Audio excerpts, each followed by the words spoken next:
Hello everyone, how are you? Welcome to SVGMS Jhalrapatan online classes for class 7th. It is our chapter number 10 of class 7 science respiration in organism अर्थात जीवों में श्वसन। ये हमारा नया chapter शुरू कर रहे हैं। आज हम क्लास 7th का chapter number 10 respiration in organisms. इस चैप्टर में हम जीवों में जो श्वसन होता है, हम ऑक्सीजन अंदर लेते हैं और CO2 बाहर छोड़ते हैं, ये आप सबको पता है। लेकिन इसके आगे की कहानी क्या है, हम क्यों ऑक्सीजन अंदर लेते हैं और क्यों CO2 बाहर छोड़ते हैं, इसके बारे में आज हम यहाँ पर डिस्कस करेंगे। ठीक है, तो चलिए शुरू करते हैं हमारा chapter number 10 part number 1 respiration in organisms. Okay, one day Bujo was eagerly waiting to meet his grand parents who were coming to the town after a year. एक दिन बुजो बहुत ज़्यादा उत्सुक था, बहुत ज़्यादा वह शीघ्रता में था, किससे मिलने के लिए? To meet his grand parents, उसके ग्रैंड पेरेंट्स उसके टाउन में आने वाले थे, जो कि उससे 1 साल पहले लगभग मिले थे और 1 साल के बाद वे उसके टाउन में आ रहे थे, उसके कस्बे में आ रहे थे। तो वह उनसे मिलने के लिए बहुत ईगरली उनका वेटिंग कर रहा था, इंतज़ार कर रहा था। और ये तो नेचुरल है, आप सभी भी अपने ग्रैंड पेरेंट्स, अपने दादा दादी से या नाना नानी से क्या करते हैं, बहुत ज़्यादा प्रेम करते हैं और उनके लिए आप हमेशा वेट करते हैं उनसे मिलने के लिए। इसी तरह से वह भी क्या कर रहा था, अपने ग्रैंड पेरेंट्स से मिलने के लिए बहुत ज़्यादा उत्सुक था। He was in a real hurry as he wanted to receive them at the bus stop. और वह इतना ज़्यादा उनसे मिलने के लिए उत्सुक था, इतनी ज़्यादा उसको हरीनेस थी कि वह उनसे मिलने के लिए कहाँ जाना चाहता था, बस स्टॉप पे जाना चाहता था। वह उनको रिसीव करने के लिए बस स्टॉप पर जाना चाहता था। He ran fast and reached the bus stop in a few minute. वह तेज़ी से दौड़ा और बस स्टॉप पर थोड़ी मिनट्स में, 2-4 मिनट में ही कहाँ पहुँच गया, वह बस स्टॉप पर पहुँच गया। ही वॉज ब्रीथिंग रैपिडली, वह क्या कर रहा था, बहुत तेज़ी के साथ सांसें उसकी चल रही थी, वह बहुत तेज़ी के साथ श्वसन कर रहा था। His grand mother asked him why he was breathing so fast. तो जब उसके ग्रैंड मदर आई, बस में से उतरी और वह उनसे मिली, तो उन्होंने पूछा कि बताओ भाई, आप इतनी ज़्यादा तेज़ी के साथ क्यों ब्रीथिंग कर रहे हो, आप हाँफ क्यों रहे हो? बहुत तेज़ी के साथ वह ब्रीथिंग कर रहा था। Bujo told her that he came running all the way. तो वहाँ पर बुजो ने उसको बताया, दादी माँ को, कि वह पूरे रास्ते दौड़ता हुआ आया है, जिस कारण से उसकी जो सांसें हैं वह बहुत तेज़ी से चल रही हैं और वह बहुत फास्टली ब्रीथिंग कर रहा है। But the question got stuck in his mind. तो यहाँ तो उसने आंसर दे दिया बुजो ने कि वह दौड़ता हुआ आया पूरे रास्ते, इसलिए उसकी सांसें बहुत तेज़ी से चल रही हैं। लेकिन ये जो क्वेश्चन था वह उसके दिमाग में चिपक गया, स्टक हो गया। He wonder why running makes a person breathe faster. तो उसने ये सोचा, उसने ये आश्चर्य हुआ उसको कि कोई भी व्यक्ति यदि बहुत तेज़ी के साथ दौड़ता है तो उसकी जो सांसें होती हैं वह ज़्यादा तेज़ी के साथ क्यों चलने लगती हैं। The answer to Bujo's question lie in understanding why we breathe. तो बुजो का जो ये क्वेश्चन था उसका आंसर इस बात में छिपा हुआ है कि हम ब्रीथिंग क्यों करते हैं। ठीक है, उसने पूछा कि हम कोई भी व्यक्ति जब दौड़ता है तो वह फास्टली ब्रीथिंग क्यों करता है, लेकिन इसका आंसर जो है इस क्वेश्चन में छुपा हुआ है। या पहले हमें ये जानना ज़रूरी होगा कि वाई वी ब्रीथ, हम सांस लेते ही क्यों हैं। Breathing is a part of respiration, क्योंकि ब्रीथिंग जो है रेस्पिरेशन का, श्वसन का एक पार्ट है। Let us learn about respiration. तो इस चैप्टर में हम रेस्पिरेशन के बारे में ही यहाँ पर लर्न करने वाले हैं। तो इसमें हमारा फर्स्ट टॉपिक है वाई डू वी रेस्पायर। हम रेस्पिरेशन क्यों करते हैं, हम श्वसन क्यों करते हैं। In chapter 2 you learn that all organisms are made of small microscopic units called cells. तो चैप्टर 2 में हमने लर्न किया है, पढ़ा है कि जितने भी ऑर्गेनिजम्स होते हैं हमारे आसपास, ये किसके बने होते हैं, ये सभी स्मॉल माइक्रोस्कोपिक यूनिट्स के बने होते हैं जिन्हें हम सेल कहते हैं। सेल का अर्थ होता है कोशिका। छोटे छोटी यूनिट से मिलकर किसी भी लिविंग ऑर्गेनिज्म का शरीर बनता है, चाहे वह लिविंग ऑर्गेनिज्म, ऑल ऑर्गेनिज्म का मतलब है यहाँ पर चाहे वह मल्टी सेलुलर बड़े विशालकाय जीव हों, प्लांट्स हो, पेड़ पौधे हों, जीव जंतु हों, या छोटे मोटे कीड़े मकोड़े हों, सब किस में आते हैं, ऑल लिविंग ऑर्गेनिजम्स में आते हैं। तो ये सभी किससे मिलकर बने होते हैं, बहुत छोटी स्मॉल माइक्रोस्कोपिक, माइक्रोस्कोपिक मतलब बहुत सूक्ष्म, बिल्कुल छोटी सूक्ष्मदर्शी से हम जिनको देखते हैं, ऐसी यूनिट से मिलकर बने हैं जिन्हें हम सेल्स या कोशिकाएं कहते हैं। A cell is the smallest structural and functional unit of organism. तो जो सेल होती है किसी भी ऑर्गेनिज्म की सेल, वह क्या होती है, तो cell is the smallest structural and functional unit of an organism. कोशिका किसी भी जीव की सबसे छोटी संरचनात्मक, स्ट्रक्चरल का अर्थ होता है संरचनात्मक, एंड फंक्शनल, फंक्शनल का अर्थ होता है क्रियात्मक। तो कोशिका किसी भी जीव की सबसे छोटी संरचनात्मक और क्रियात्मक इकाई होती है। आप इसको जरूर नोट करें। It is definition of cell. Each cell of an organism perform certain function such as nutrition, transport, excretion and reproduction। तो जितनी भी सेल होती हैं किसी भी ऑर्गेनिज्म के अंदर, तो जितने भी हमारे बड़े मल्टी सेलुलर ऑर्गेनिज्म होते हैं जो हमें दिखाई देते हैं, बड़े बड़े ऑर्गेनिजम्स, जैसे गाय है, भैंस है, बकरी है ना, मनुष्य है, ये सब मल्टी सेलुलर लार्ज एनिमल्स हैं। इनके अंदर हजारों लाखों करोड़ों की संख्या में सेल्स होती हैं। ठीक है, इसके बारे में, सेल के बारे में आप नेक्स्ट 8th क्लास में भी पढ़ेंगे, फिर 9th क्लास में भी पढ़ेंगे और हमेशा ही पढ़ते रहेंगे, क्योंकि ये एक बहुत इंपॉर्टेंट चीज़ है और बायोलॉजी के अंदर, साइंस के अंदर इसका एक महत्वपूर्ण स्थान है। ठीक है, तो इसको हम हमेशा ही पढ़ते रहेंगे। इसमें जो जो नई नई चीज़ें आती जाएंगी उनको हम पढ़ेंगे। Each cell of an organism perform certain function such as nutrition. तो आपके किसी भी ऑर्गेनिज्म के अंदर जो सेल होती हैं, प्रत्येक cell, each and every cell, ये कुछ विशेष कार्य करती है, जैसे कि न्यूट्रिशन, वह भोजन करती है, उसको भोजन की आवश्यकता पड़ती है। ट्रांसपोर्ट, वह ट्रांसपोर्ट भी करती है, मतलब वह कुछ चीज़ों को ट्रांसपोर्ट करती हैं। देन एक्सक्रीशन, वह कुछ वेस्ट मटेरियल, उसके सेल के अंदर जो वेस्ट मटेरियल बन जाते हैं वह उनको सेल से बाहर भी निकालती हैं, तो उनको हम क्या कहते हैं, एक्सक्रीशन। वह प्रोसेस जिसके द्वारा सेल अपने अंदर बने हुए वेस्ट प्रोडक्ट्स को, अपशिष्ट पदार्थों को बॉडी से बाहर निकालती है, उसको हम एक्सक्रीशन कहते हैं। एंड रिप्रोडक्शन, साथ में ही कोशिका रिप्रोडक्शन भी करती हैं, मतलब एक सेल से 2 कोशिकाएं का बनना क्या कहलाता है, रिप्रोडक्शन कहलाता है। सेल डिवाइड होती हैं। ठीक है, तो ये जो फंक्शन है, न्यूट्रिशन प्राप्त करना, ट्रांसपोर्ट करना, एक्सक्रीशन करना और रिप्रोडक्शन करना, ये लिविंग ऑर्गेनिजम्स के बेसिक कैरेक्टरिस्टिक्स हैं।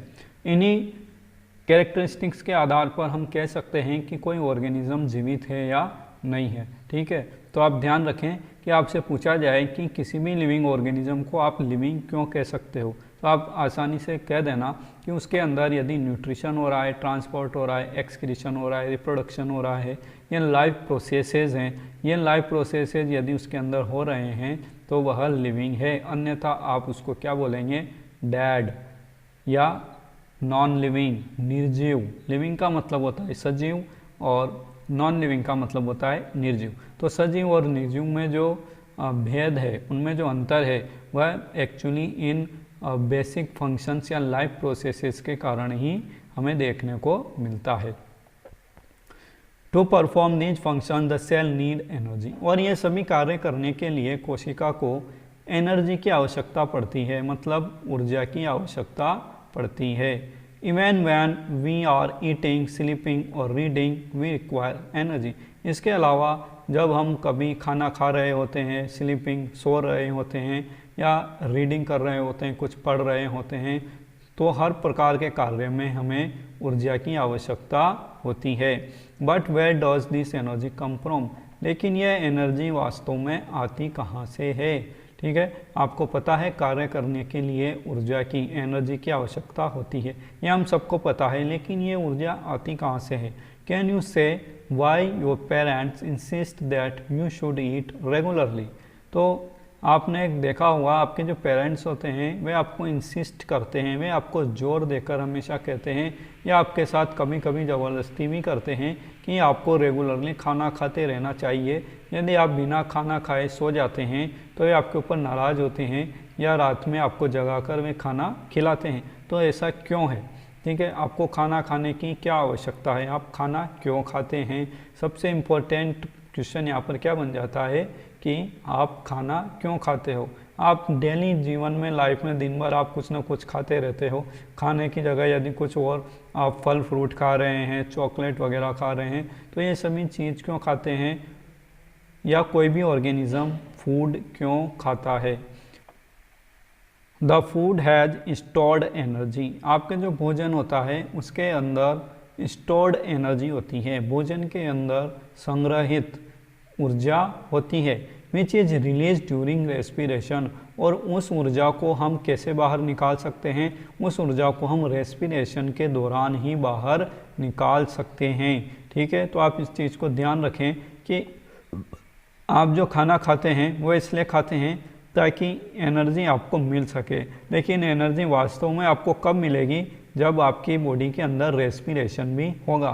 तो खाना खाने की प्रोसेस को तो हम न्यूट्रिशन कहते हैं।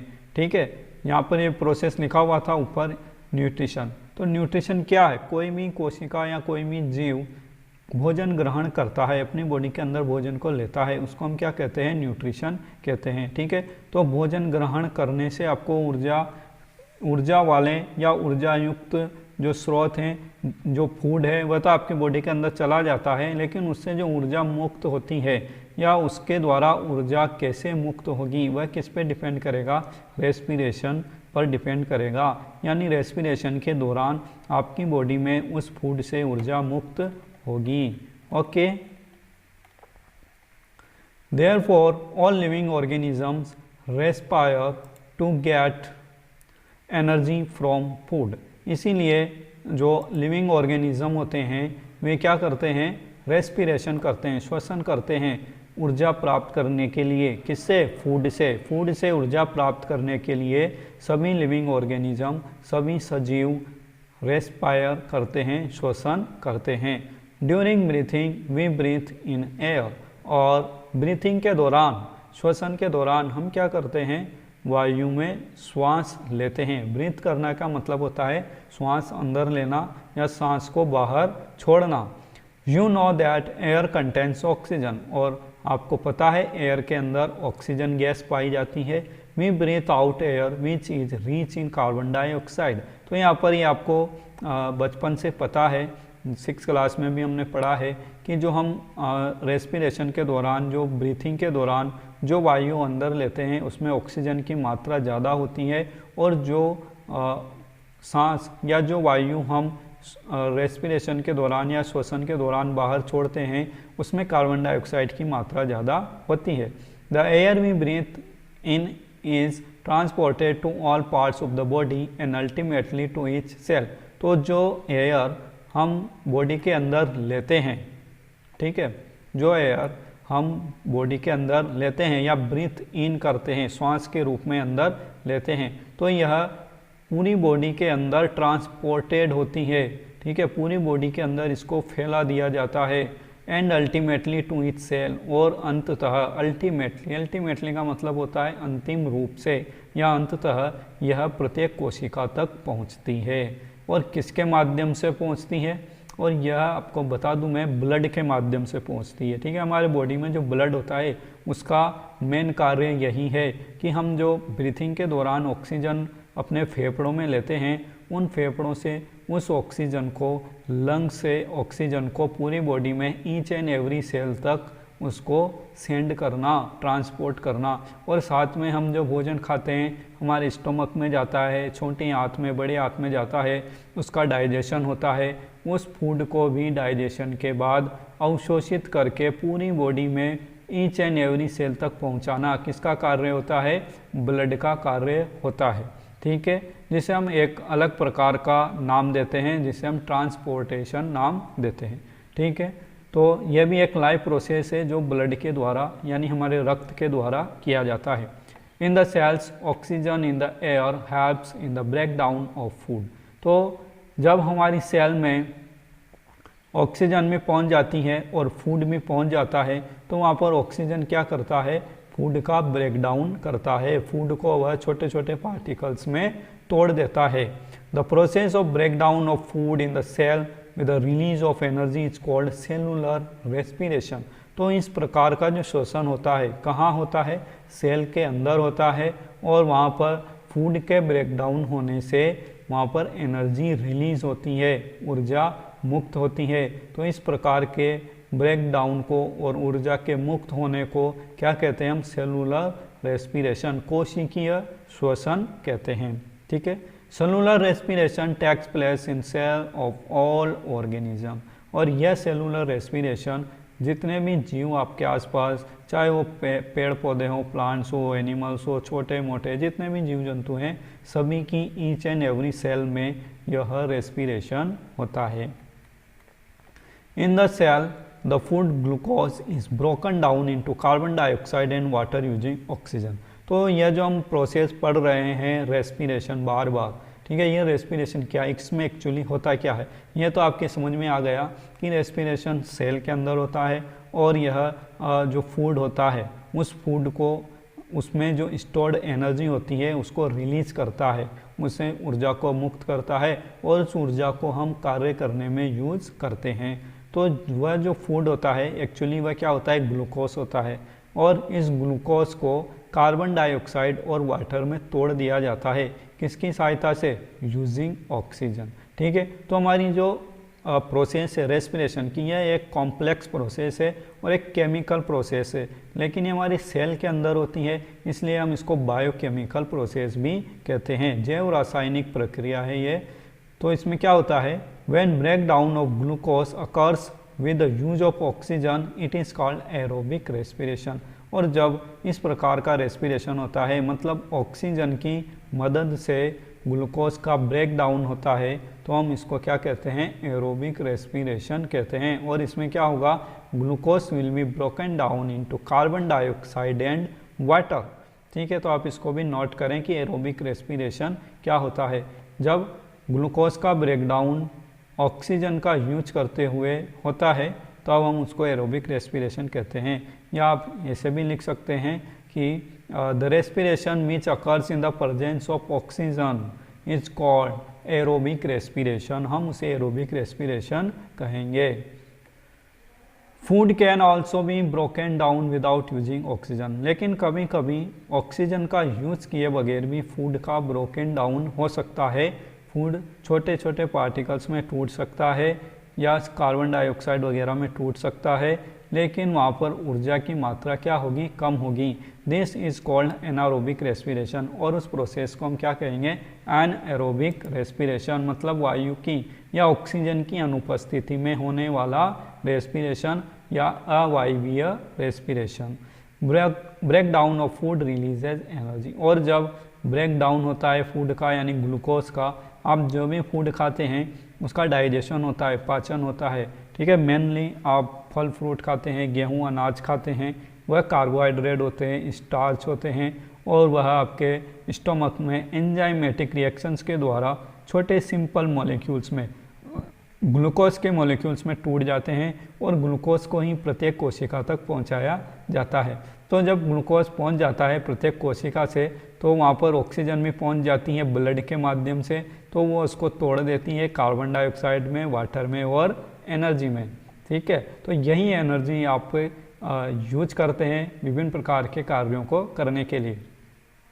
You should know that there are some organisms such as yeast that can survive in the absence of air। तो यहीं पर कुछ ऐसे ऑर्गेनिजम्स भी होते हैं जिनके बारे में आपको जानना चाहिए कि जैसे यीस्ट होती है, खमीर वाली सेल्स होती हैं जिनमें आप जलेबी की मैदा को सड़ाते हैं और जलेबी बनाने के लिए उसको यूज करते हैं। ठीक है, इसको हम खमीर बोलते हैं हिंदी में। तो ये जो यीस्ट होती है ये ऐसी सेल होती हैं जो ऑक्सीजन की एब्सेंस में, ऑक्सीजन की अनुपस्थिति में भी जीवित रह सकती हैं, क्योंकि ये क्या कर सकती हैं, हमने ऊपर पढ़ा ना अभी, एनारोबिक रेस्पिरेशन, ये एनारोबिक रेस्पिरेशन कर सकती हैं। इस कारण ये क्या कर सकती हैं, एयर की एब्सेंस में या ऑक्सीजन की एब्सेंस में भी जीवित रह सकती हैं। सर्वाइव करना यानी जीवित रहना। दे आर कॉल्ड एनारोब्स, तो ऐसे जीव जो वायु की अनुपस्थिति में जीवित रह सकते हैं, ऑक्सीजन की जिनको ज़रूरत नहीं पड़ती है, उनको हम एनारोब्स कहते हैं। ठीक है, तो यीस्ट इज एनारोबिक ऑर्गेनिज्म। ठीक है, एनारोब्स या एनारोब्स हम इनको बोलते हैं, अवायवीय जीव। ठीक है, इनको ऑक्सीजन की ज़रूरत नहीं पड़ती है। They get energy through anaerobic respiration, ये इनको ऊर्जा कहाँ से मिलती है भाई, इनके अंदर भी सभी जो लिविंग ऑर्गेनिज्म के अंदर फंक्शन होते हैं, इनके अंदर भी होते हैं, लेकिन इनको एनर्जी कहाँ से मिलती है, एनारोबिक रेस्पिरेशन से मिलती है। In the absence of oxygen glucose breaks down into alcohol and carbon dioxide. और जैसे कि हमारी जो नॉर्मल एरोबिक रेस्पिरेशन होती है उसके अंदर तो ग्लूकोज कार्बन डाइऑक्साइड और वाटर में टूटता है, लेकिन ये जो एनारोबिक रेस्पिरेशन होता है इसके अंदर आपके ग्लूकोज कार्बन डाइऑक्साइड में तो टूटता है, साथ ही यहाँ पर एल्कोहल भी बनता है। एल्कोहल आप समझते हैं ना, एल्कोहल एक फंक्शनल ग्रुप है कार्बन के कंपाउंड्स का, हाइड्रोकार्बन भी हम इनको बोलते हैं। और जनरली आपने सुना होगा वाइन्स वगैरह जो होती हैं, शराब, बियर, विस्की, रम, ब्रांडी, इनके अंदर एल्कोहल पाया जाता है। इसके अलावा आप जो दवाई पीते हैं, कभी कभी टॉनिक वगैरह लेते हैं, खांसी सर्दी की दवाई लेते हैं, उनके अंदर भी एल्कोहल होता है। टिंचर आयोडीन में एल्कोहल होता है। और इसके अलावा आप जो सैनिटाइज़र यूज़ करते हैं, आजकल कोरोना बहुत चल रहा है भाई, तो हर कोई सैनिटाइज़र से अपने हाथों को सैनिटाइज करता रहता है हमेशा, तो उसके अंदर भी एल्कोहल होता है। तो ये एल्कोहल कब बनता है, ये एल्कोहल बनता है in the absence of oxygen. ठीक है, और एल्कोहल को बनाने के लिए भी हम क्या करते हैं, यीस्ट का यूज़ करते हैं। ठीक है, आपके जो जूसेज वगैरह होते हैं, फ्रूट के जूसेज, अंगूर का रस, एप्पल का रस, कई प्रकार के फ्रूट्स के रस होते हैं जिनसे शराब बनाई जाती है, तो उनसे ऐसे ही यीस्ट के द्वारा, ठीक है, आपका ध्यान रखें, ये जो यीस्ट है ये एनारोबिक रेस्पिरेशन करती है और ये ग्लूकोज को एल्कोहल में बदलती है। ठीक है, ये चीज़ें आपके क्लास 10th में और क्लास 8th में वापस आने वाली हैं, तो आप इनको थोड़ा अच्छे से लर्न कर लें और ध्यान रखें। They are very crucial things. तो यहाँ पर ग्लूकोज एनारोबिक रेस्पिरेशन के कारण एल्कोहल में, कार्बन डाइऑक्साइड में और एनर्जी में टूट जाता है। मतलब टूटता तो दोनों में है, लेकिन साथ में ऊर्जा यानी एनर्जी भी मुक्त होती है। Okay, yeast are single cell organism. हमारी जो यीस्ट होती हैं, यीस्ट सेल, ये एक्चुअली फंगस है, फफूंद यूनिसेलुलर फॉर्म में होती हैं, उनको हम बोलते हैं सिंगल सेल्ड ऑर्गेनिज्म या yeast. They respire anaerobically and during this process yield alcohol. Way anaerobically मतलब वायु की अनुपस्थिति में या ऑक्सीजन की अनुपस्थिति में रेस्पिरेशन करती हैं, श्वसन करती हैं, और इस प्रोसेस के दौरान वे एल्कोहल यील्ड करती हैं, एल्कोहल बनाती हैं। They are therefore used to make wine and beer. इस कारण से इनको वाइन, जो शराब होती है, जैसे अभी मैंने आपको बताया, वाइन और बियर बनाने में इनका यूज़ किया जाता है। ठीक है, our muscle cells can also respire anaerobically. तो हमने ऊपर देखा कि रेस्पिरेशन दो तरह के होते हैं, एरोबिक और एनारोबिक। तो हमारी जो मसल सेल्स हैं इनमें रेस्पिरेशन जो होता है वह एरोबिक होता है जनरली, लेकिन कभी कभी इनमें एनारोबिक रेस्पिरेशन भी हमें देखने को मिलता है, but only for a short time, और लेकिन बहुत छोटे समय के लिए। When there is a temporary deficiency of oxygen, जब हमारी बॉडी के अंदर टेम्पररी मतलब कुछ देर के लिए ऑक्सीजन की कमी हो जाती है, तब हमारी बॉडी के अंदर एनारोबिक रेस्पिरेशन देखने को मिलता है। ठीक है, डेफिशिएंसी का मतलब क्या होता है, कमी, इसको आप नोट कर लें। During heavy exercise, fast running, cycling, walking for many hours और heavy weight lifting, the demand for energy is high. तो जब हम बहुत ज़्यादा एक्सरसाइज करते हैं, बहुत शीघ्र जल्दी एक्सरसाइज करते हैं, ज़्यादा तेज़ी के साथ दौड़ते हैं, साइकिलिंग तेज़ी से साइकिल चलाते हैं, वॉकिंग करते हैं, रनिंग करते हैं कई घंटों तक, मैनी आवर्स, और हैवी वेट लिफ्टिंग या आप ज़्यादा वेट वज़न उठाते हैं या वज़न उठाकर आप दूर तक चलते हैं। तो आपको वहाँ पर क्या करना पड़ता है, एक भारी वर्क करना पड़ता है, हेवी वर्क करना पड़ता है, जिस कारण से आपकी बॉडी को एनर्जी की भी ज़्यादा ज़रूरत पड़ती है। The demand for oxygen is high. तो इस तरह से यहाँ पर ऑक्सीजन की मात्रा क्या हो जाती है, ज़्यादा आवश्यकता उसकी पड़ जाती है, ज़्यादा डिमांड हो जाती है, ऑक्सीजन की मांग बढ़ जाती है। But the supply of oxygen to produce the energy is limited.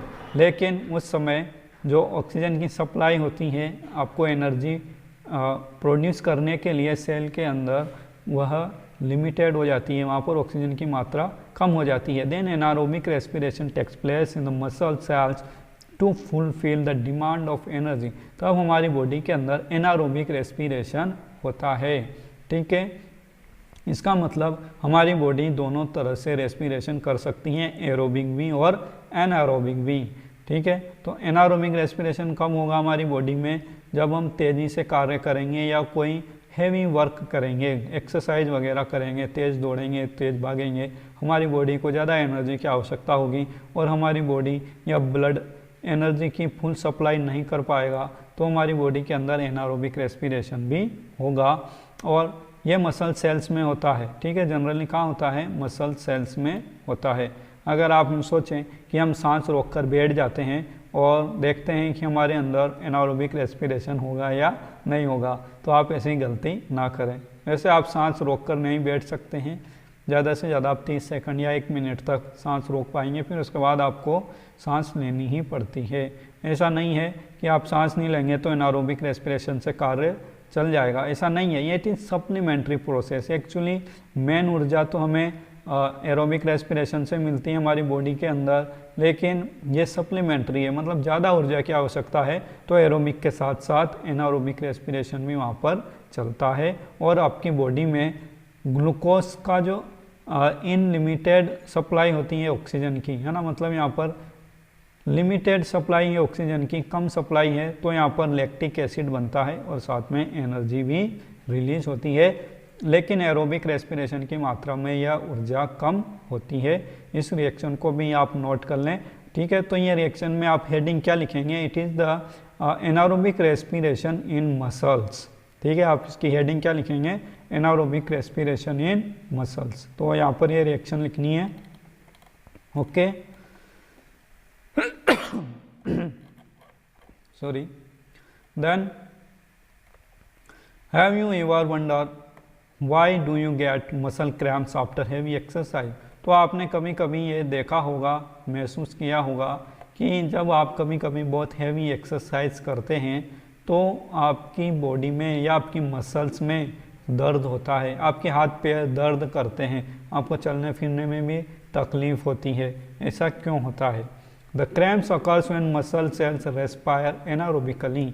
और ये जो मस्कुलर दर्द है, क्रैम्प्स है, ये इसलिए होता है क्योंकि आपकी जो मसल्स की सेल्स होती हैं वह एनारोबिकली अवायवीय रूप से श्वसन करती हैं और वहाँ पर क्या बन जाता है, यह लैक्टिक एसिड बन जाता है। इस लैक्टिक एसिड के जमाव के कारण आपकी मांसपेशियों में, मसल्स में दर्द होता है।